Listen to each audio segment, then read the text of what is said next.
in startup, you have to waste a lot anyway. You have to fail fast, fail small, and fail smart. So we just try to up the smart part so that you fail small enough and fast enough.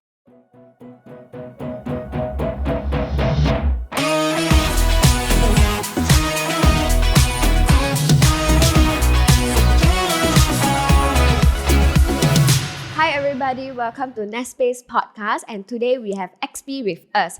So before we move on to the next part, or before we continue our podcast, let us briefly hear from XP himself. So before anything, XP, why not you let us know how did the name XP come about? Great. So my full name is Xien Po. My surname is Ng, so Ng Xien Po, and unfortunately in Malaysia the pronunciation is not the best, so my name has been butchered since young.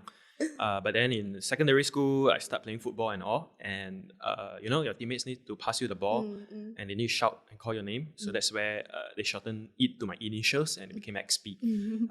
So it's a lot more convenient since, and it's a great conversation starter. Yeah, that's right. So which means the one to introduce or the one to name you would be your friends? Your football team? Football friends in the Padang and all that. Nothing too So prior to that, then they were actually calling you by your full name? Yeah. Xien Po. They tried. They tried. I tried. Yeah, everybody tried. Okay. So actually, let's talk about your background. When did you start your career and how long has it been? So I think it's been about 8 years. So from 24, I'm about 32 this year. Yeah. So when you started your career at 24, what industry did you explore? Yeah. So how was your exploration journey when it comes to your career? Right. So I actually had a dinner with my family and my currently in-laws. That time was my girlfriend's parents. I brought them up and said, let's have dinner, and then ask them, do I do finance or do I go and do sales? My brain says finance, my heart says selling stuff. Through to Chinese Asian, I went into finance. Everybody say finance because it's safer, more prestigious, blah, blah, blah. So I actually started in finance. Yeah. So from finance, but currently you are in marketing, right? Correct. So how did that go about from what was the turning point from finance to marketing? So interestingly, in finance, I opt to be involved in a project for a turnaround of one of the big bread manufacturer in Malaysia. That time was like the second biggest. They were in trouble, huge issues and all that. So I was put in that project at my request. And I was managing the cash flow and the cost, and it was just bleeding money week in, week out on a huge sum. So, I did about 1.5 years there, and then I think it was time to move on to figure out the revenue equation, not the cost equation. So that's where I dabbled with e-commerce, and then subsequently I joined the digital agency to kind of see how the industry does it per se. And after 1.5 years, that's where I also started freelancing and doing it basically my own practice and my own way, which is bringing a lot of finance principles into marketing as well, and a lot more analytics-driven kind of approach to marketing. So which means originally marketing was never in the equation. It was between what did you say, finance as well as sales. Yeah. And then later on with the experience, and then you looked into marketing as one of the solution for revenue. Yeah, so I think it is. I wouldn't be so strict about sales versus marketing. I think we can have a whole separate podcast on that and break it down. But in short, it's between the intellect, analytics, logic brain of mine versus the sales and persuasion, which is basically moving people at scale. Right? You can call that sales, or you can call that to a level marketing. The point is still to move people at scale towards revenue. Yeah. Right? So that's kind of how I see it. And so happened it's also during a time where digital was kind of coming up. Malaysia a bit slower, but it was kind of there, where the overlap of sales marketing is getting blurred, and the understanding of the disciplines from that. Like I said, the sales versus marketing debate or discussion can literally be a whole topic by itself, right? But just one final point is, remember the father of advertisings and all that, like Ogilvy's and all the good old days people came from sales background, door-to-door sales and all that. The best copywriters and all, they understand human psychology. So they say that advertising that doesn't sell, it's can't remember what's the exact phrase by Oblivion himself. Yeah, so advertising is to sell. Yeah, so basically the end goal of all of this would be to derive sales, Yep, right? is to help business grow. Yeah. So how, when it comes to the how, that's where the marketing comes in. Marketing, sales, yeah, Yeah. we can be technical about that. Yeah. Okay. So moving on, when it comes to, so how would you introduce yourself when it comes to a business profile? Yeah. So generally, if this is an elevator pitch or a networking event, that has been pretty effective where people get my phone numbers. Usually I'll say, hey, I run a digital agency, or sometimes I'll say consultancy, but sometimes consultancy is too complicated. So digital agency where we help businesses, SMEs, mid-sized companies to validate product and scale it online with analytics, performance marketing funnels, CRM. Okay, that's a tip for everybody. All right, so I just want to know a little bit when it comes to your background. What was your passion? Was it actually looking into helping companies to grow, helping companies to get in money? So how would you put it when it comes to your passion? So this goes back to a bit of a backstory. So even before I was in a company doing turnaround, I grew up in a SME business family, right? So around 12 years old or so, my dad had to come out to start his business. And my mom, who was a full-time housewife, had to go and help. So the first thought was fantastic. We're going to be rich and awesome. But, many years later, I realized, it's not the case. All right, it's actually really, really tough. So even from the early 20s to early 20s, I've been reading different business books and all to try to understand there must be a science or a smarter way to it. So that has been pretty much early in the childhood to understand business. And in terms of natural aptitude towards sales, persuasion, marketing stuff, it's been there. Likewise with the intellect analyst side. I would say probably my mom's family, a lot of them are actually in sales and marketing. A lot of them, and they are all like director level, or they're not like, they're in high position in those kind of fields. So I think there must be some sort of genetic that comes from there. Yeah. Whereas my dad's side tends to be more technical. So in digital, it's a fantastic combination of both. Yeah. And on top of that, like I said, there's a business consulting side to try to understand how to growth. What's the science of growth to small businesses? Interesting. All right, so I think let's go ahead with the first part of the podcast. So with your experience when it comes to sales as well as marketing, let's talk about some of the common scenarios or something that we've been hearing.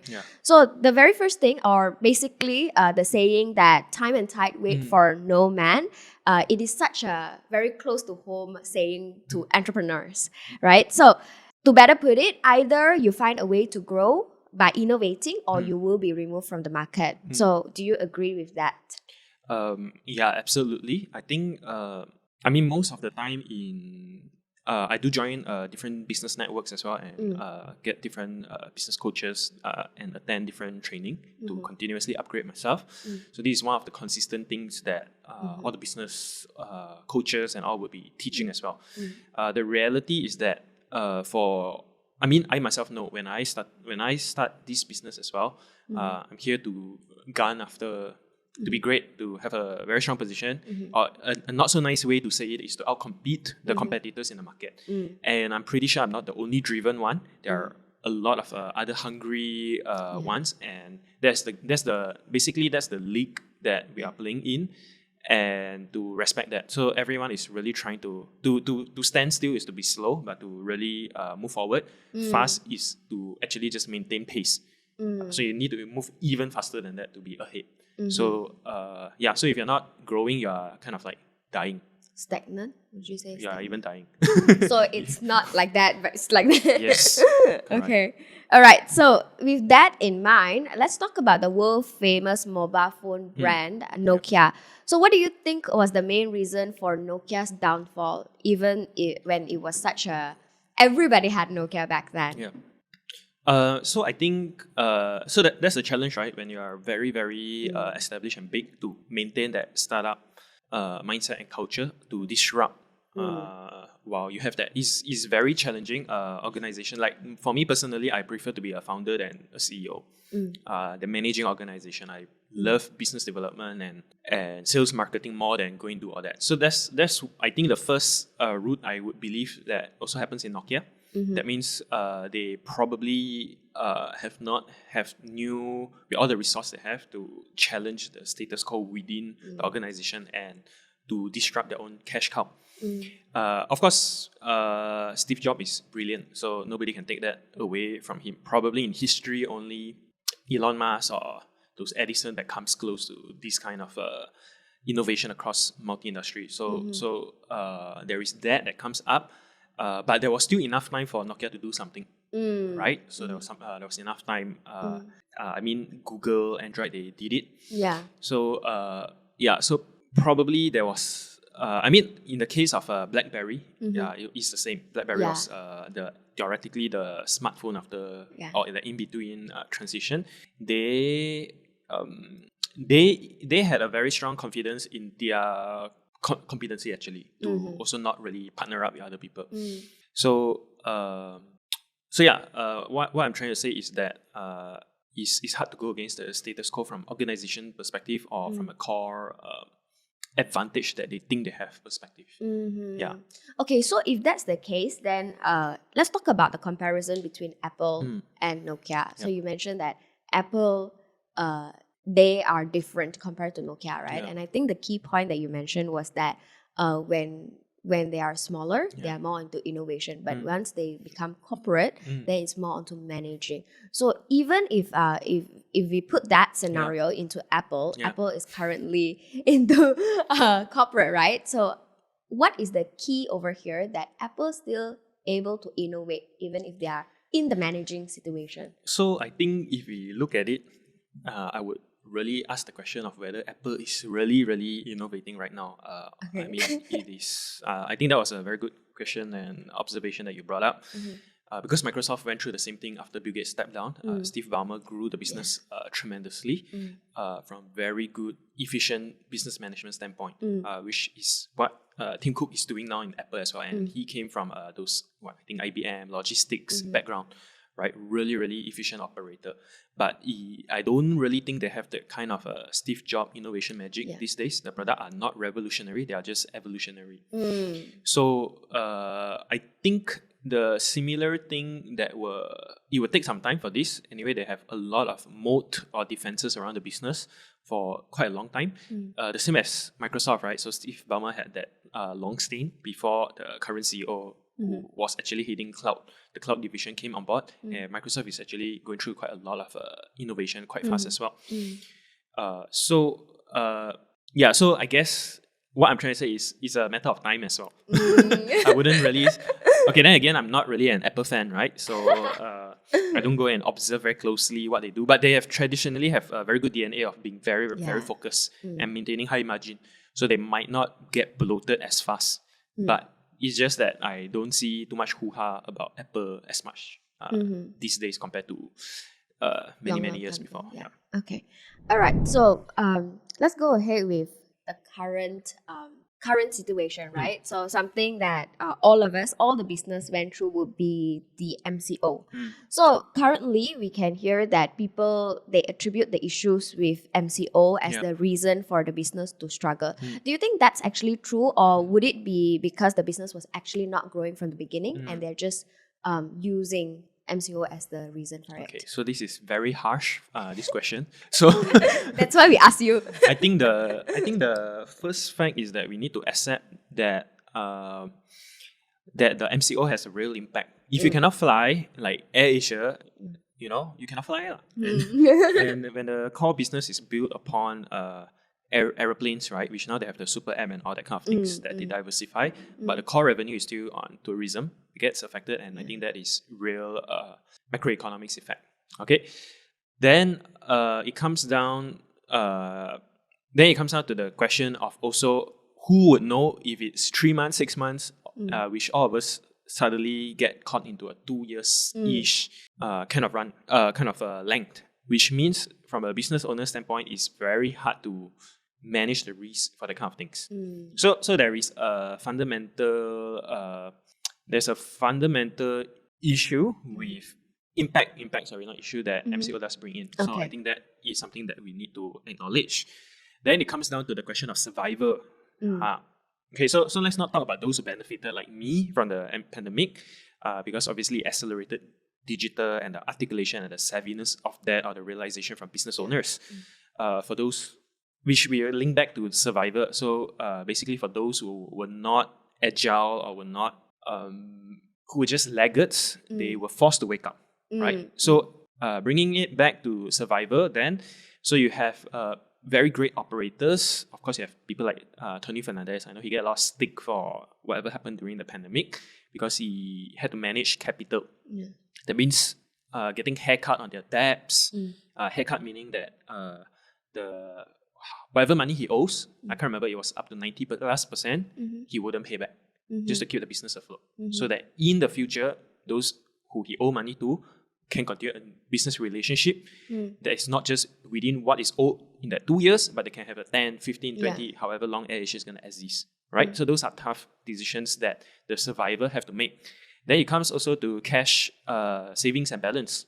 So prudent cash management with cash reserve and runway management would be the one that could potentially weather the storm longer. Now, then again, a 2 year storm is very hard to weather anyway, right? Yeah. So that's also the reality.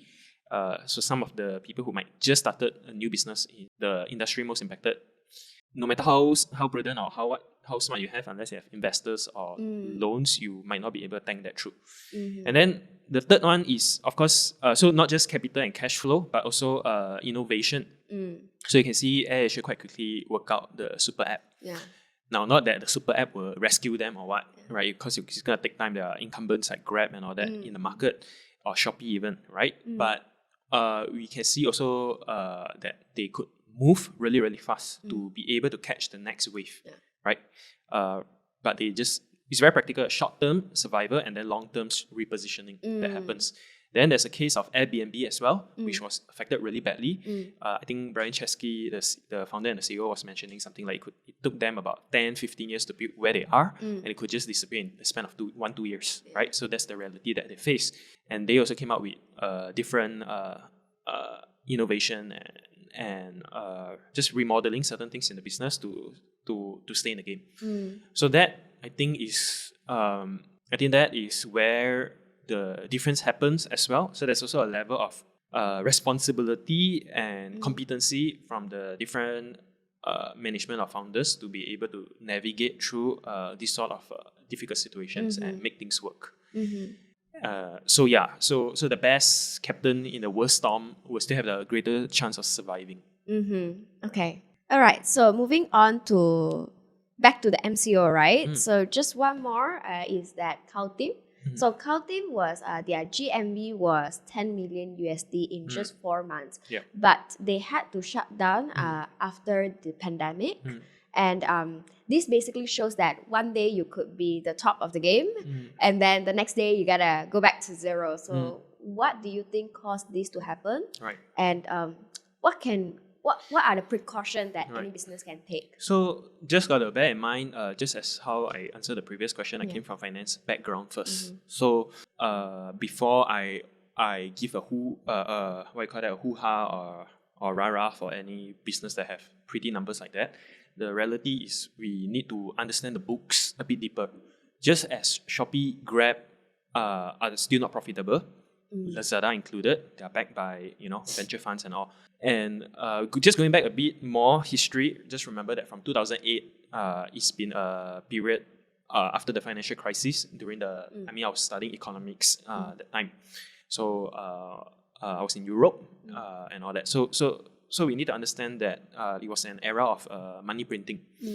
And during the pandemic time, whatever that was printed in the last 10 years or so, in the pandemic 1-2 years, they printed way more money than that. So there was a lot of cheap money going on, a lot of venture capitalists. Silicon Valley benefited from there. Everybody looked like they're running great businesses that scale very fast, which is good because obviously if you got cheap money, you should use that to quickly scale up. But the challenge is also that the challenge also is that there is also a balance in the revenue model to scale up and then to also be profitable and self-sustained. So there are many cases where, remember when we say GMV, right? That is total transaction value. But remember all this whole business model of you own no assets and all that. That means your margin is actually really, really small because you're just making a commission out of that. That means you need a huge size of GMV, even to the tune of billions, you could still be losing money to sustain that. And the overhead that is included from customer service to acquisition costs on both sides of the market, two-sided market, is huge. And to make the unit of economics work for that kind of margin, it's not that straightforward. So to me, even if you can look like a market leader and they collapse, it's nothing too special as well. It's a question of economics and finance, not so much a question of sales and marketing first.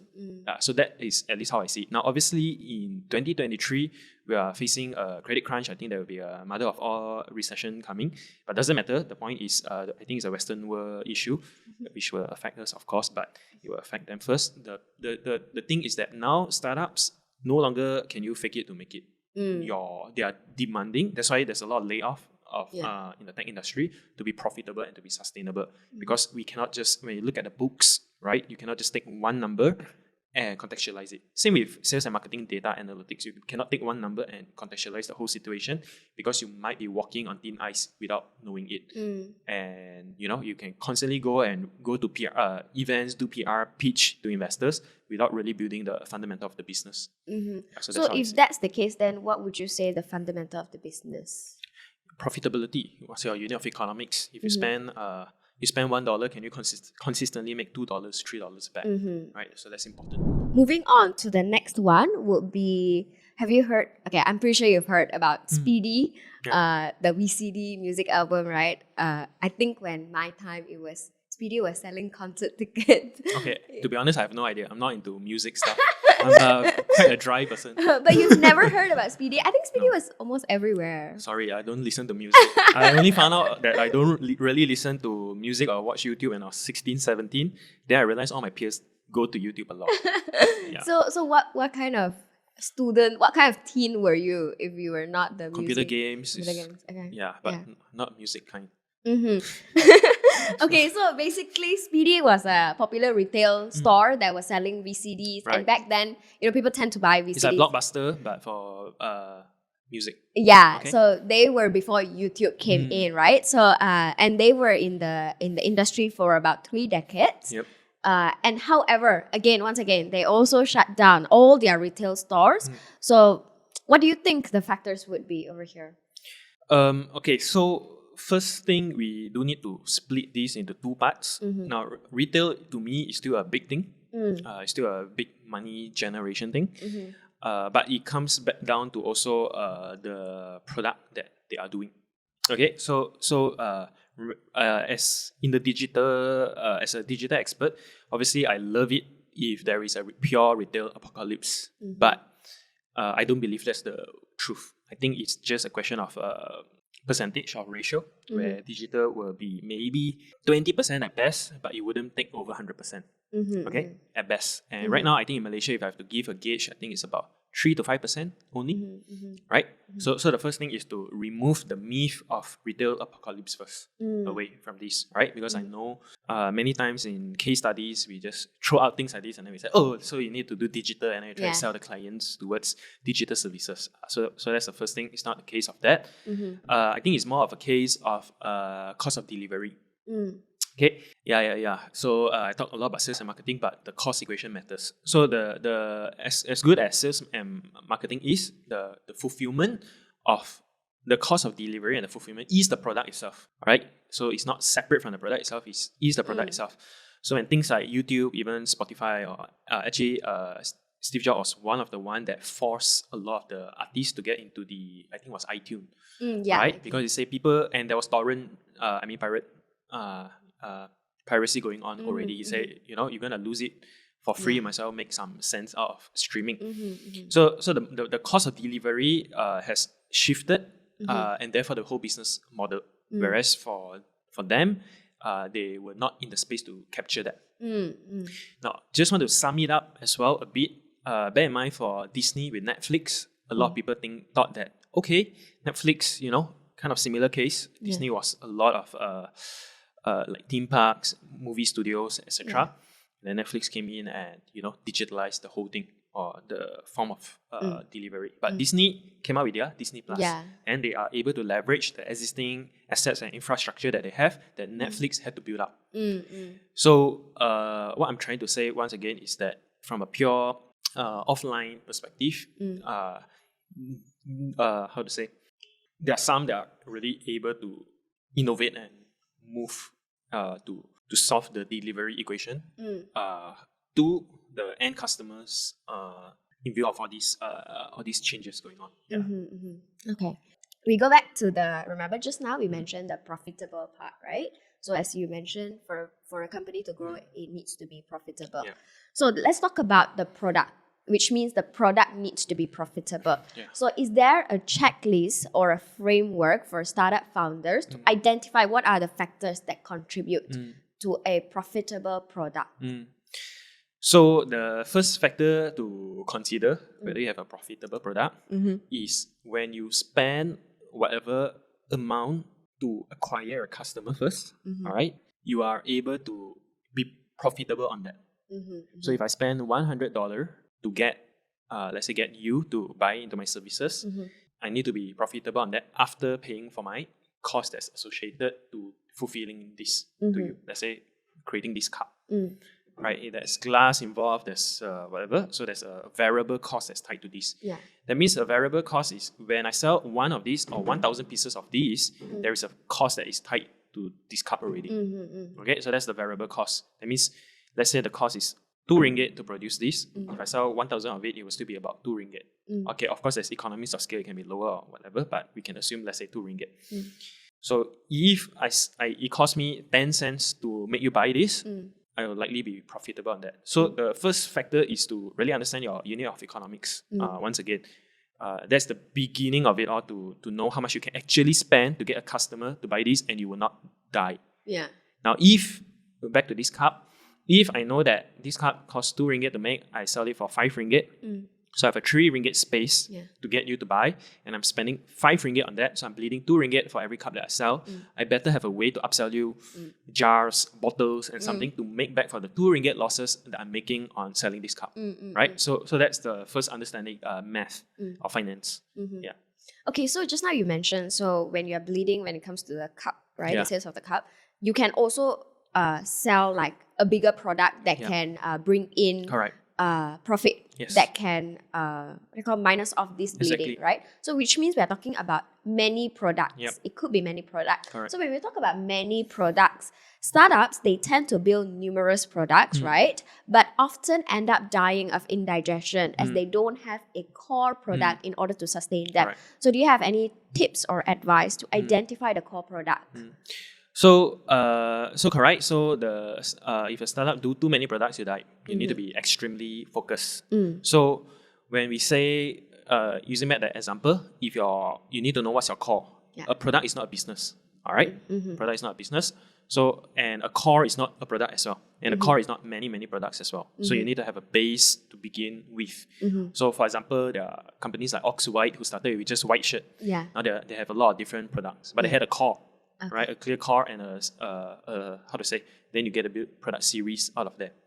Okay, but obviously they saw the white shirt economics is probably a lot better, or they had a very clear financial plan where they have the funding and all required to fund the other series of product where the customer base that came in, because the first phase when they launched was up the 99 ringgit tea. Sorry, not tea, white shirt. Right, so they obviously make loss from that, but they were building the database and they know that you won't buy one shirt only. You might buy a number of shirts from them. So they had a business model that would make sense, right? So they knew that at first. Now the second thing is therefore it leads to the question of what is the core and what is focus. So to me, what is focus is to be obsessive, right? Obsessively focused. Now I've been playing with ChatGPT to see whether I can turn a lot of the strategy into prompts. I start finding myself using the word obsessive a lot in ChatGPT because obviously they have a database of trillions and trillions of information. And if you're not focused enough, it can give you a lot of information that are generic and broad, Anyway, that's a whole different topic. But the point is to find your core, you need to be obsessively focused. Number one, on who you are trying to serve. All right. We're not talking about persona and just nice persona and avatars, because marketers, we do a ton of them. But who's the one person, just the one key audience that you want to bring them transformation? Okay, so you need to be obsessive about them and really serving them and knowing their pain. And then be obsessive about their transformation. What is the end outcome for them that will be super crazy amazing? And be very clear also about what is your, the unique value proposition, or what's your proposal to bring that kind of transformation that someone else doesn't deliver. So along with that is how do you be really obsessive also about the offer, the price point that can really work for them. And the whole thing just needs to come together. And that is not that easy, but very important. Now, just one point to close this, just to sum this a bit, is you'll be surprised that big corporations, when you work with the marketing team and the brand team, they're super clear about the 9 out of 10 people that they do not want. And they do not want. And if you give them a targeting list and all that, they are a lot more particular about why are we targeting this and this. Whereas it's the small companies who have the least resources compared to the corporation who wants everybody. All right, so that's a very, because I started doing a lot of corporations, and I think end of 2020 we started taking SMEs. And there was a very big drastic education that's needed for the SMEs. You'll be surprised, right? Like the big company, big resource, big market, everything, they don't want a lot of people. Or they are very clear who they want. The small one who doesn't have much is the one that wants everybody and end up achieving nothing much. So focus. Okay, so to add on to that, would you say rejection is the key to identify your target audience or who you want to serve? Okay, so there is 2 parts in that. Yes, saying no. Saying no. When you're saying no to many things, you're actually saying yes to a few things that are very important. And that's one way to make sure your budget and your resource works for you anyway. You want to be clearly wrong, not blurry wrong. So even if you turn out that you focus on one person is wrong, at least you know you're damn wrong. And you don't go back and do that mistake. You move forward to the next person. Okay? But the second one is, where do you draw it out from? I think a lot of it comes from a SME startup perspective, right? All the big data and all the fancy shit, trust me, you don't have any of that. Okay, you have no data, you have no historical data, or very little. Even if you're an SME, unless you're few years and you're a certain business size, you probably do not keep track of it properly. All right, which is why for Drive Funnel, that is sometimes the SME and above is a nice spot, because there's enough volume and enough mass for us to start bringing in structure and tracking. But put that away, then the next best way to pull it out, in my opinion, is to pull it out from the founder. Because all the founder has the founding spirit. They are problem solvers. They are people who see problem and decide to take risks and do something. So that counts for a lot in society. To succeed, right? Unfortunately, for founders, they're fighting against other founders who are similarly driven as them. So usually, empathy is a source to pull out from this. Some of the backstory. Why is it that they really want to solve this? Is there a story, an authentic story, a transformation story that has happened in their life, right? Of course, there is that I think would be the good focus and beginning source to find out where to begin. Now, obviously, while I talk about you not having your own business data yet because it's so new, you can then take that and then you can further verify with things like whether it's Amazon data, Google data, etc. But those will augment it rather than starting with that. Because you start with that, right? I tell you Google's data and all can tell you a lot of things. Where you want to go? Go lah. You want to do... and we have seen businesses that started because of purely based on SEO practitioner, purely based on search volume data. They started a physical product business, 3 years and 1.2 million loan. They are struggling to get sales every day and they got all the inventory already. Because it's an SEO practitioner who doesn't understand proposition. The market will still not choose you. Okay, so would it be better to say that rather than entirely relying on data, there should be some human value in? That's where you identify what is your call. Why did you even start all of this? Now that's the thing. When I started freelance and go on my own, the first 5-6 books I read are about storytelling and brand and identity and finding your why. So there's the finance side in me. Then there's also that part in me. So short answer to you, the pure marketer in me says yes to that. So I think I'm pretty balanced from a logic numbers perspective and also the heart and empathy perspective. I think short answer, yes. From a collateral, marketing material and collateral perspective, it's a lot easier to do a video and write on a page and storytelling when you really have a story. Yeah. And to actually, I think even in a whole company wise, for employees to decide what is right and wrong, what is the company DNA and culture, I think it also comes from stories. So even as a logic guy, I find it hard to remove that equation from the game. But once again, with that said, it is not everything also. It is just one of the important thing of the many, many things. Understand. All right. So just now you mentioned that in order to find who you serve is to identify that person and you find what is the pain in them and how you're going to transform them, what is the transformation and how your product or how you come in to serve that transformation. So just want to ask you, how do we know, or is the pain very clear or is that something that we have to dig it up? Okay, fantastic question. Okay, so I have experiences with different business owners. Some, the logical people, very logic people, kind of like my other side. You do need to do a lot of digging out from them because they give you the most functional question. The market is there, we'll be able to make a profit. It's because it's good lah. And what they do is sucks kind of thing, right? They give that very functional mechanical answer. And that's where you need to draw it out of them. For the very emotional ones, they are on the other side, they'll tell you too much things. Blah, blah, blah. And then you just need to bring them back to the ground a bit. Now, there are those who are very clear, purpose-driven, clear identity, a lot easier to pull. I mean, they're usually pretty good leaders already to pull it out. But number one, yes, you do need to dig it out from them. That is where I guess a level of coaching skills comes in with very deep, active listening and actually asking many whys without directly asking whys, right? And then, sometimes they say you need 5 or 7 whys to get to the real thing. Yeah. So one of the way you can always ask is also when they give you a sentence, you ask them, so that, and then you continue with in order to. and then they might pause and so why, and try to dig out from there. The other one that's very useful actually is you can teach them a storytelling script. So storytelling is not about fancy words. It's not about being emotional and cry. I used to think that it's hard for me to tell story because I was trained in more logic. It's not. Actually, storytelling is like Lego blocks structure. It's about the structure. If you understand a Lego block, in short sentences, you put all the blocks together, you have a story. So the other way is you could teach them how to tell story, make them do the homework, and then tell stories. And then from there, hopefully, you can sift it through and pull it out. Now, this is hard to teach. Teaching analytics, teaching experiment planning, performance marketing, funnels, etc. to the team. Offer creation is a lot easier than teaching people how to pull things out from others. Their true why and their true empathy. Okay, so I think I would like to relate it a little back to what our very first question was, which was Nokia, right? And then we compare it with Apple. So if we talk about Apple transformed. And what do you think was the pain point that Apple saw in their target audience? Yeah. So Apple, we need to know Steve Jobs is ruthlessly efficient. All right, they always say you get a cold Steve or you get an asshole Steve. Is it cold or I can't remember. You get either one. All right.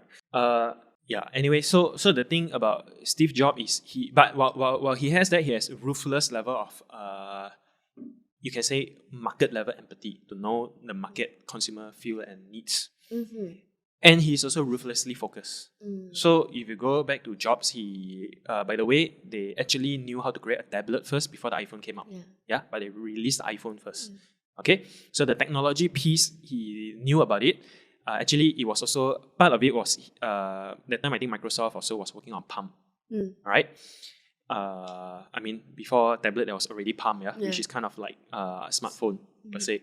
So one of the engineer in the party was kind of bragging about it, and I think Bill Gates was very worried because when Jobs with his extreme focus, extreme ruthlessness, and extreme empathy all at once hear these kind of things, he can imagine things, and that is where they start toying with the whole technology of not having mouse and using your fingers as the stylus. You have 5 stylus in short. I mean, I think Jobs is wrong. because I still prefer my pen for more precision writing. But anyway, the point is that so what I'm trying to tie back is that at the back end, there's understanding of technology and excellent engineering and all that kind of things.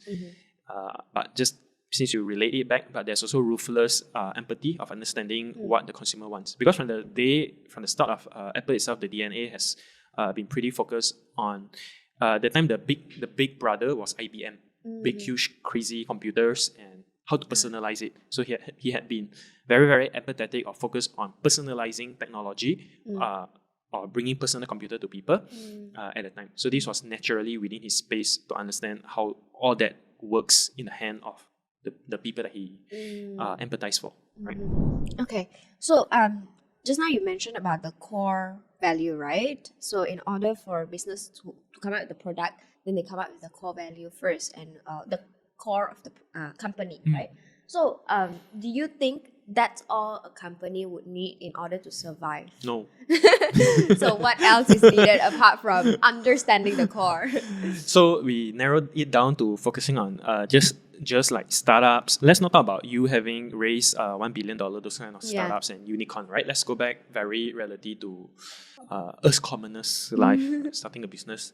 Okay, I think first, if you have the core, very funny because in this past 1 week plus, I've been talking to about 2-3 different brick and mortar, small, very, very small business who sign up for different business courses and all that kind of things, and then they get very excited and all, and then they get overwhelmed and confused. That's the natural, like they say the 5 stages of grief, but this is not grief, right? This is from euphoria towards, reality hits in, and then they realize, holy shit, there's just so much to do, actually. The concept sounds simple, but there's so much to do, right? But I think if you can find out your core, your why, that will solve a lot of things because you have focus, you have directions. Focus means you know where you want to go. Direction means you know how to hopefully reverse engineer your way towards where you want to go. And then you have stamina. That means you remain focused on serving, and you believe truly in that impact that you're trying to bring. It's a lot easier than just seeing money, because likelihood you won't have money for a few months, right? Now, then what happens after that is you will need to have you need competency, you need skills, you need to upgrade yourself, you need to be able to get shit done.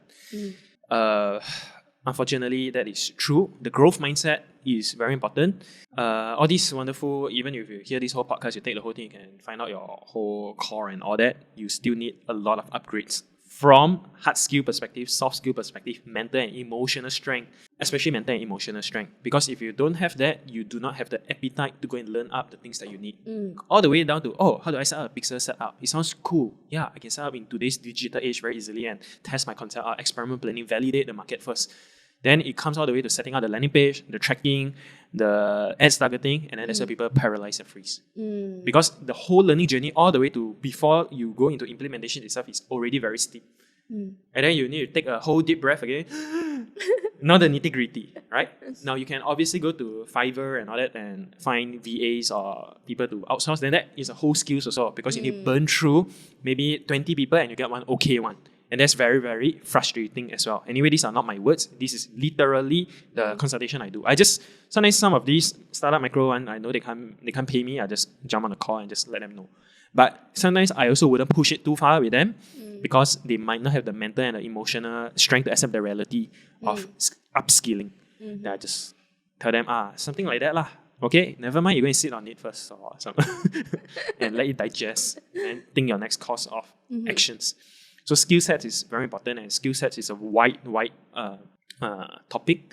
Cash flow management, how to sell, how to write, sell, how to source, how to outsource, how to manage an employee, how to be really, really resourceful, how to learn fast, how to self-learn, how to not be in the victim mindset. Sorry, that's more on soft skill, soft mental thing. So the whole package is a very they need all of that. So if you have your why, very clear why, hopefully, if you truly believe that is your life, it's something that you can really, really do is for you, it helps a lot. And you are extremely focused that you say no to many things already. At least all that frustration and all is pointed to one direction. We are just reducing waste to the best of our ability. But in startup, you have to waste a lot anyway. You have to fail fast, fail small, and fail smart. So we just try to up the smart part so that you fail small enough and fast enough. But even then, it's tiring because you need to. Okay, so can you add on the failing part? Yep. Fail what? Fast, smart, fast, small, and smart. Okay, so how does that work? So one of the key things that we need to learn is that you need to do mini experiments to validate your hypothesis. We learn hypothesis in primary school, right? Not even secondary school. All right. Well, guess what is useful in life? So when you have that your core identity, which you talk so much about already, who you want to serve, what transformation you bring, and then what is the value that you want to deliver, and that leads into your product and offerings. Now, once you have your product offerings comes from a place from your heart, but you also need to counter check your heart, because what you feel in your heart, although it's good, is still a hypothesis. Until it's validated. Now, maybe what is in your heart is true, but the price point that you want to charge is either too high or the structure is not good. So that is still a form of hypothesis. If you can take all of that and attack your own idea and go against it, you come up with a lot of hypotheses. And then you can prioritize that, and then you figure out what are the mini experiments that you can quickly run to be wrong fast and wrong deep. Okay? Why you need to be wrong deep? Because you do not want to revisit this place again. Otherwise, you're in a perpetual loop and not able to come out of there. How you run the experiment, there are digital ways. For my company, Drive Funnel, that's the easiest way, but we are very skilled with ads. So for someone else, it might not be the case. What is stopping you from doing experiment, going to kopitiam and meeting people and just test it out, shopping malls or whatever, if you're not digitally savvy? But you need to be able to do experiments. You need to reverse engineer your experiments so much so that you're able to prove enough hypotheses for you to stay in the game. Because you can call yourself a business person, right? And let's say 5 years, you don't make money, very tired lah, no point. So don't waste time doing things that, it's better to use your genius and your talent to solve other problems along that line. So that is what it means to quickly test things out.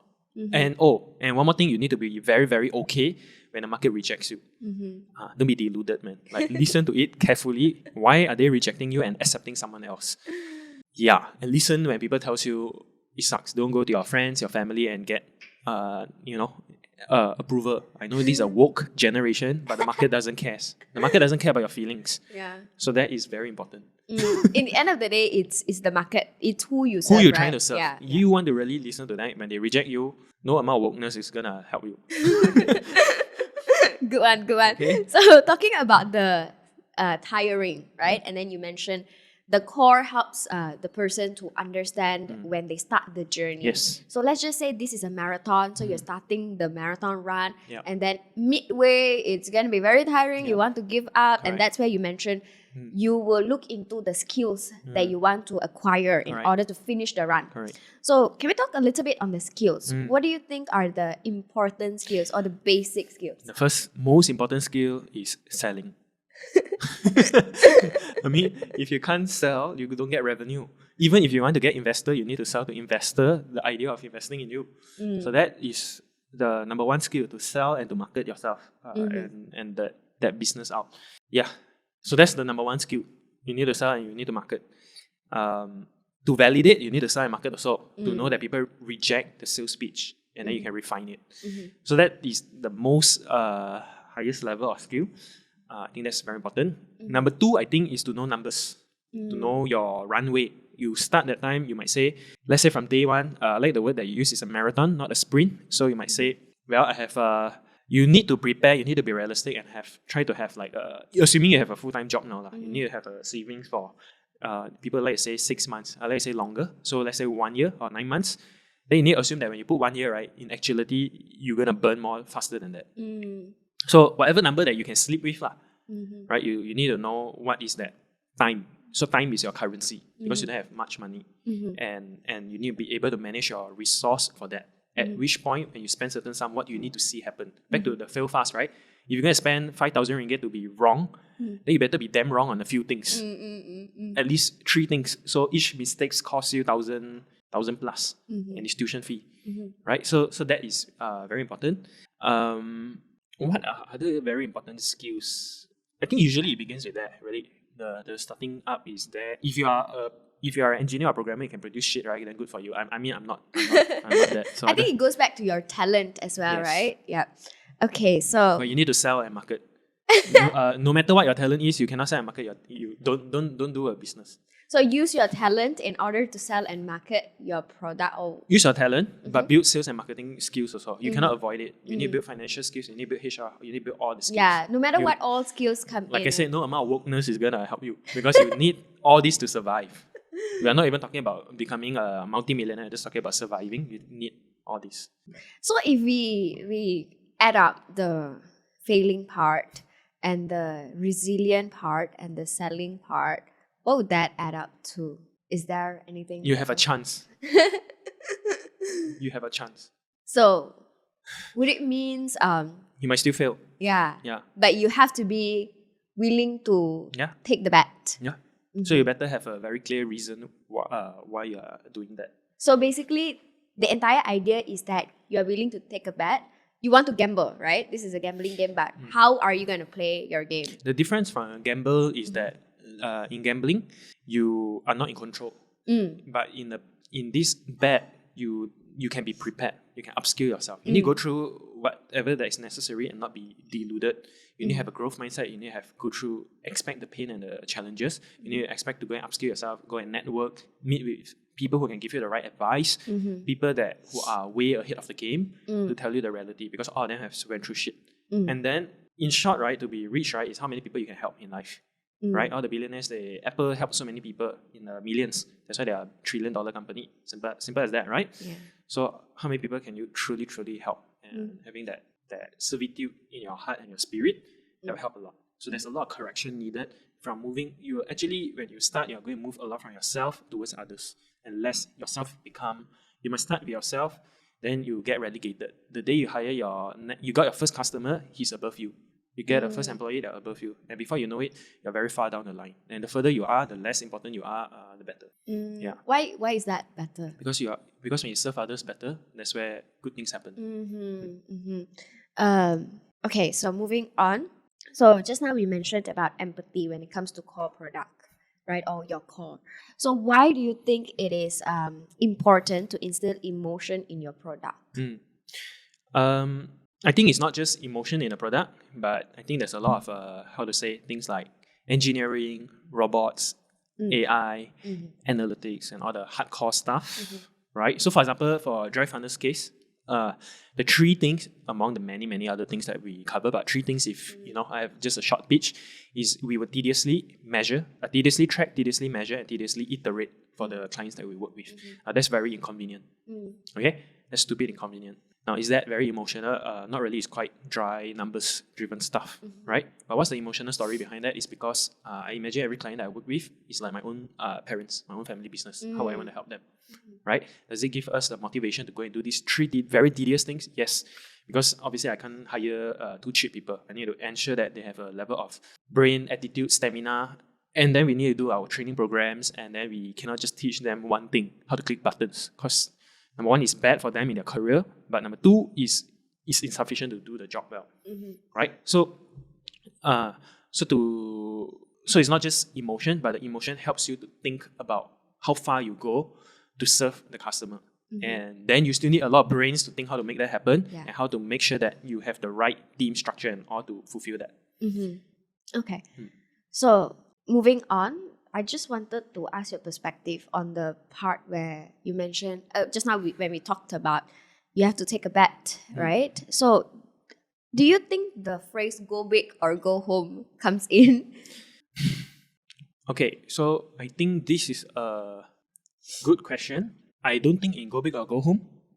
I think you need to think big, all right? Because it's going to be hard. You might as well you might as well go through the hard thing trying to achieve something bigger than something small.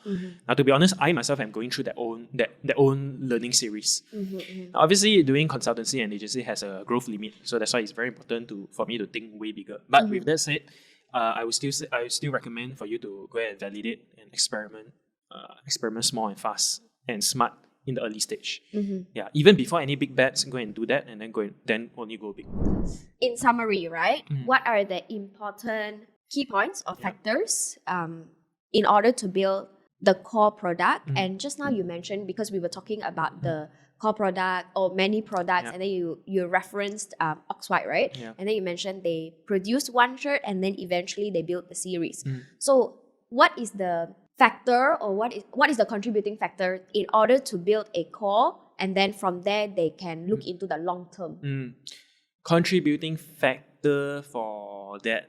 Okay, let me try to understand this a bit. That means how they start from core towards more things, towards scale. Correct. Okay. Okay, I think, maybe I go with the first one. First thing I'll answer first, just from experience. Last year, like I said, end of 2020, we started taking SMEs, and then, so we have a mixed portfolio of small, mid-sized corporation and SMEs. So very interesting in the SME space, right? We start realizing that winners and losers. Very annoying because it's the same. Whereas for corporation, there's a consistent win, right? So it's annoying because obviously it's the same framework, same team, same techniques. In fact, for the SME, we put even more heart. Not to say corporation don't need so much heart, but the SMEs are usually in deeper trouble. But the results are very split. We have a case where a client comes in, they have zero tracking and everything. No, never do performance, never have any science or systems in acquisition, in their marketing and sales. But in the pandemic, they grew from early 7 figures to 8 figures organically. And when it came to us, when we work with them, the ads immediately generate return. Whereas there are some other clients that they put in all this effort and they don't get return. So the question is why? So that's where we realized that the brand that cares a lot, and they have built a lot of, they have baked in a lot of from the empathy towards a lot of these different stack of inconveniences that they go through for the audience and the champions and the heroes that they're trying to serve. They are the one that works a lot better, right? They can immediately people buy into them a lot easier when we bring in the science and the systems in. Okay, so that is one thing that I realized about the better doing SMEs, the mid-sized SMEs, all the way to corporations. They are very, very clear of who they are, and they really, really adhere to that. So back to your question, what I'm trying to say, whereas there are others, they don't. And actually, when we do the exercise with them, we realize the one that struggle has very thin, what we call very little empathy and very little inconveniences that they're baking in the business to serve the end consumer. Okay? How do you scale up more? Actually, is by seeing more inconveniences that your customers are going through, and then you figure, I can actually help them on this. I can help them on this. So for example, in our case, as well, to continue to scale up, we realize we can only serve the best mid-sized SME and above, actually, because of our fees. But it opens up the way to think about the inconveniences for the SMEs and the micro enterprise. How can we serve them better? And thereby thinking of new product lines to help them. All right. So natural expansion comes from there. Number two, even for the mid-sized SME, many times they have the right strategy, data, insights from us. Doesn't mean they have the right talent in-house or outsource to do their copywriting or their creative and all that kind of things. So that naturally will lead us to needing to figure that part out. Although I'm a numbers guy, I built a whole company using numbers, and I don't like to do creative production. But we would need to start sourcing for partners, or whether in-house or whatever, to go and try to solve, or using AI to solve that equation. So that naturally leads to product expansion. Right? Yeah.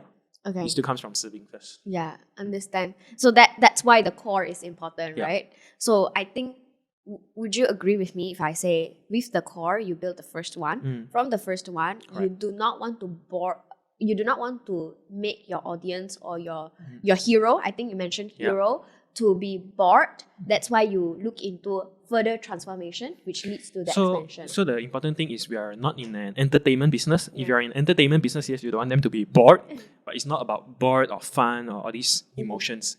You need to know that what we need to solve in business are real pain. Of course, the entertainment business, they are solving boredom or whatever thing, right? It's not about fun or not fun. Once again, if for people to take out the credit card and money from the wallet and give you, right, it needs to be a better reason than them being bored. So it comes from when you serve them, you start realizing they have more problems, and you naturally, and you want to bring them to a greater height and a greater place, you naturally start doing all that. Yeah. So same with Netflix, right? What's the other problem people face? Although they're in entertainment, it's not because people are bored, but they will think about, one of the issue when we sit in front of on the screen is we spend 2 hours browsing what show to watch, Mm-hmm. which sometimes is more enjoyable than watching the show itself. Yeah, I do that with my wife. So they have personalization AI that they bake in and extend the product value and services to the end consumers. And that is what they're trying to solve, right? So which means from serving one pain, you are Yes. able to serve More more pain. pains. Yes. Okay. So we need to quickly get used to pains and problems and be sensitive to that in the market. Mm-hmm. Other people's pain, not our own. Other people. The people that you serve. Yeah, right? when their pain is, how to say, take precedent over your own personal pain, you're in a better position to solve. But you also need to know your own pain to optimize operations. Yeah. Okay, I think maybe one or two more questions. So going back to the marathon, right? Over there, I think as what we mentioned, in between, we will feel very tired and then you want to give up. Yep. So where do you think or how do you think startup founders, they are able to identify the stop? Yeah.